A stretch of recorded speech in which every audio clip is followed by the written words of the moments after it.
আরে আমি এত ছোট হয়ে গেলাম কিভাবে?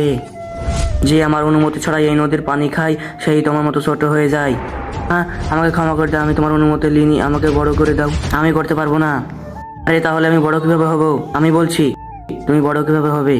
তোমরা তোমরা তো নিজেই ছোট। হ্যাঁ, আমরাও তোমার মতো অনুমতি ছাড়া এই নদী থেকে পানি খেয়েছি। তোমরা যখন জানো বড় কিভাবে হবে, তাহলে তোমরা কেন বড় হওনি? বলছি আমার সাথে এসো। এ দেখো, আমরা যদি এই ঘোড়ার পানি খেয়ে নিই তাহলে আমরাও বড় হয়ে যাব। কিন্তু এই ঘোড়া তখনই পানি দিবে যখন তুমি সব প্রশ্নের উত্তর দেবে। এ আমাদের সবাইকে প্রশ্ন করেছিল কিন্তু আমরা সবাই ফেল হয়ে গেছি। এখন তুমি আছো, যদি তুমি এর সব প্রশ্নের উত্তর দিয়ে দাও তাহলে আমরা পানি খেয়ে বড় হয়ে যাব। ঠিক আছে, আমি চেষ্টা করছি। চলো, তোমার পানি চাই, তার জন্য তোমাকে আমার 3টে প্রশ্নের উত্তর দিতে হবে।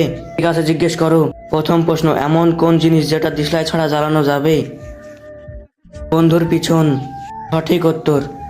এবার দ্বিতীয় প্রশ্ন, এমন কোন জিনিস যেটা দিনের দিন বেড়েই চলেছে? খাওয়া।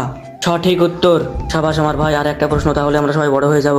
হ্যাঁ, এবার লাস্ট প্রশ্ন। তোমরা যদি এই ছবিটাকে মন থেকে ভালোবাসো তাহলে ভিডিওটিতে একটি লাইক আর চ্যানেলটিকে সাবস্ক্রাইব করবে আর কমেন্টে আল্লাহু আকবার লিখবে। किस कलर की चड्डी पहने हो? আরে ওয়া ভাই, একবার সহজ প্রশ্ন বলে দে। আরে এর উত্তর আমি দিতে পারবো না। এটা তো অনেক সহজ প্রশ্ন। আচ্ছা দেখে বল। আরে আমি প্যান্টি পরি না।